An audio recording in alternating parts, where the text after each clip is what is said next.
Once you're set up with some basic tools and you've got your basic tables behind you, the next thing we want to do is start making a smeltery.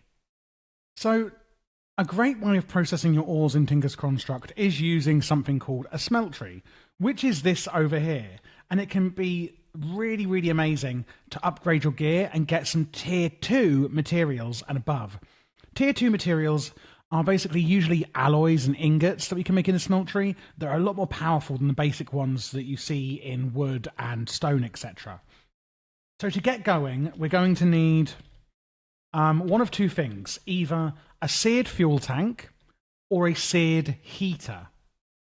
This is going to be made with seared bricks. Seared bricks are made by smelting up grout, and grout is made with sand, gravel, and clay. You can make it like this, or you can make it like this.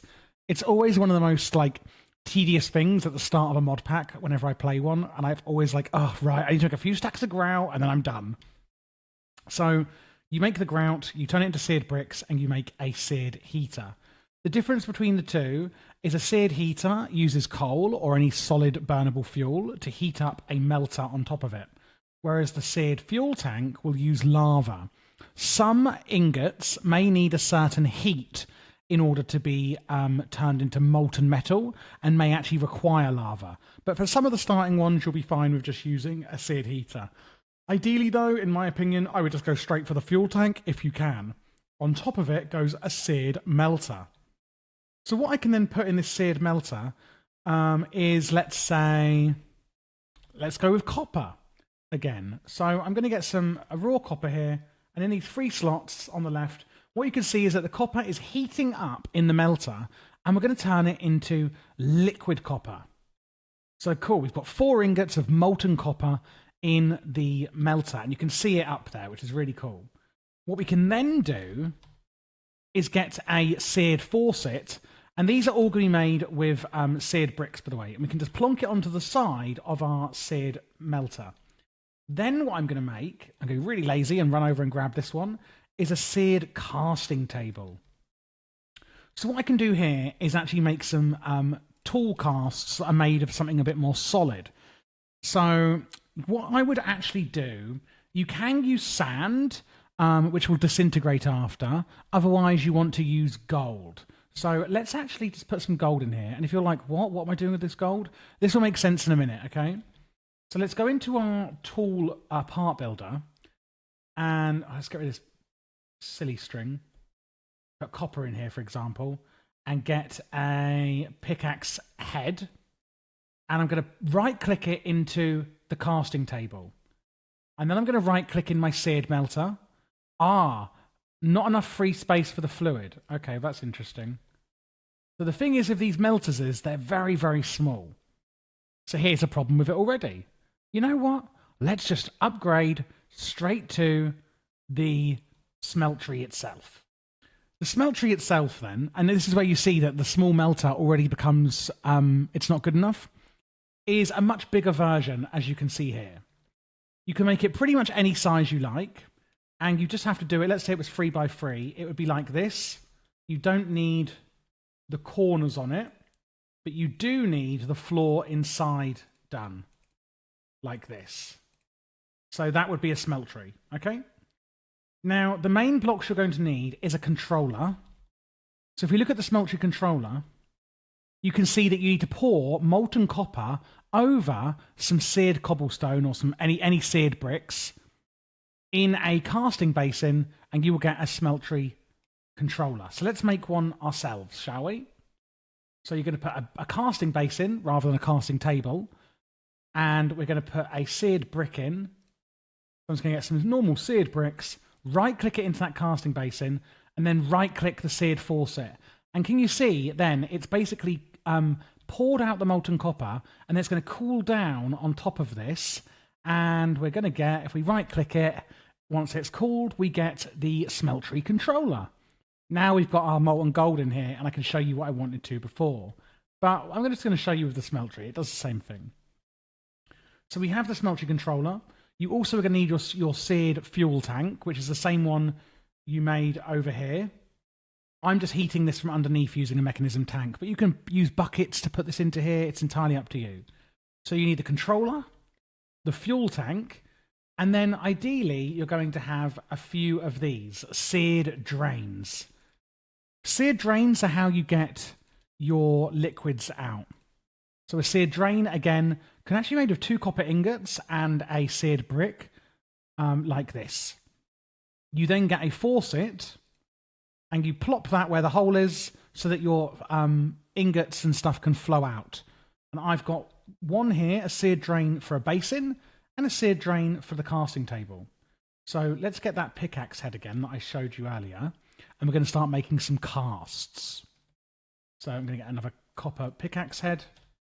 I'm going to come over to my casting table, and I'm going to look in here, and what you'll see is I have actually smelted up multiple different metals. Look how many ingots I can put in here at a time, right? And it's not that big. It's a crazy amount. So you can see here, molten silver is at the bottom. The bottom one is what will come out next. And as you can see the molten silver in the holes here, so you know that's what's coming out. But what if we wanted molten gold, which I've only got 6 nuggets of, so I do need to make some more, actually. I'm going to plonk loads and loads of gold in there, and it's slowly going to heat up. So what if like I said, I wanted the gold, not the silver?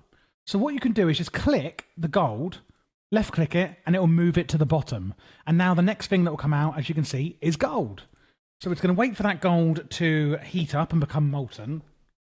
Now, do be aware that in the smeltery, something that can happen is you can make alloys.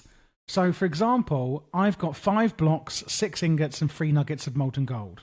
I've also got 6 nuggets of molten silver. But when you put molten silver and molten gold in the smeltery together, you get electrum. So do be careful, because sometimes you might want to be making an alloy, and sometimes you actually might not want to make an alloy. So they will automatically alloy together in the smeltery. The smeltery is the only way to make alloyed ingots in Mechanism. In Tinker's Construct. So we've got molten gold on the bottom. I can right-click the faucet, and you can see here it's now drying to make the cast. And the molten copper, or the copper cast in the middle, has disappeared. And now I have a pickhead gold cast. What this means is, now that I've got this gold cast, so I remember I poured it around our copper head, is that I can make, say, a molten iron pickaxe head. So I click molten iron to bring it to the bottom, right-click on the faucet, and now it's going to be in the gold cast. It's actually going to harden, and I can right-click it, and I can get an iron pick head. And this is how you get the more advanced materials through the smeltery. You make gold casts, and oops. So again, just to reiterate, what you're actually going to do here is make a copper or a cobblestone one in the tool builder over here, place it on here like this, pour gold around it to make a cast, and then you can start pouring whatever ones you want into that cast. Over here, I have got a cast chest, and this can store your casts for you. You just plonk them into here, and it'll store all of them up in there. Now that you've got seared bricks, you can also make this item, the modifier work table, which is a much better version of the Tinker Station for adding modifiers, etc., to your gear. So it just gives you a lot more options, basically. You can also use the seared casting basin, and what this will do is it means you can actually smelt blocks. So I could just right-click on the faucet, and it will fill up completely with gold, and that'll actually be a block of gold. You can add like timers and levers to make it just keep running continuously. You could have ways of pulling out of this with pipes, so that it'll just keep running and running and running as like an automatic like ore smelting thing. So there we go, we've got a block of gold. One other thing you can do is a chute, which will input and output items from the smeltery, and also make a duct. A duct is actually a filter. So what we can say here is if I go into here and I get a bucket, I can put this bucket in, and you can see it's taken whatever is at the bottom, which is gold. So I can take out my molten bucket of gold, and then I go into my chute, place in the molten gold bucket, and now this duct will only output gold. So when I put a faucet on here, and maybe I could automate it with other mods, etc. if I wish, this will only output gold. You filtered the duct, which is a great way of filtering in the smeltery. If we now go into this book, Puny Smelting, which is a piece of grout and a book, This is going to take you through pretty much everything I've just taken you through. It shows you the melter. It shows you how it works. Oh my good lord, who is that? This is how big and crazy you can get these going, by the way. It's really, really cool. You can use these as well, channels, but I've never really had much use for them. Like, it will split it out between these, but yeah, I've never really used them myself, but just FYI, it is there. You can also use copper cans instead of buckets. You can use sand instead of gold for a one-time use cast, but it will dissolve afterwards, unlike the gold, which you can use forever. Then it shows you making gold casts. And then it shows you a simple way of using automation with just a lever and some hoppers so that it goes into the hopper and out of the hopper into a chest, etc. Really, really simple. So now we have some tier 2 materials. We've got iron, seared stone, venom bone. Oh, and this will depend on the mod pack you're playing. You could have a ton of materials in here that I don't because of the mods you have installed. Slime wood, osmium, lead, silver. Like, for example, I have osmium because I have mechanism installed. Necrotic bones, scorched stone, end stone, and slimy veins. And then it takes you through the materials and, you know, how good they are, etc. And then it takes you through ranged materials, ones you could use in the smeltery for ranged, and then armor materials. And it's the same in the tier 1 book.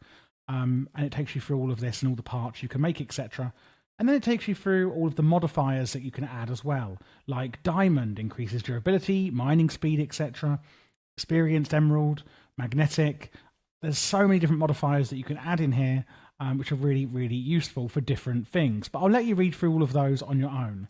A few of the ones actually I will mention is redstone adds haste, and you can use blocks of redstone rather than, you know, dust to add 9 modifiers at a time. And then there's also lapis lazuli for fortune. One thing I will show you quickly is when you're adding things like lapis, etc. So let's use our ridiculous copper pickaxe earlier, and let's get some lapis. What you'll see is it has 3 upgrades available, and if I put 1 lapis on here, you'll see it says Killager, increases damage against villagers, etc. Oh, maybe it's not luck anymore. I think they've changed it. You can see it says 1 out of 45. So if I put that on there, it's actually taken an upgrade slot off. It's now down to 2, and it's 1 out of 45. So I can actually add, you know, 45. You can see it going up, look, 1, 2, 3, 4, 5, and there it will be maxed out at 45.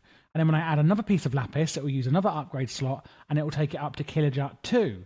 And again, you can use blocks in here to go up at 9 at a time.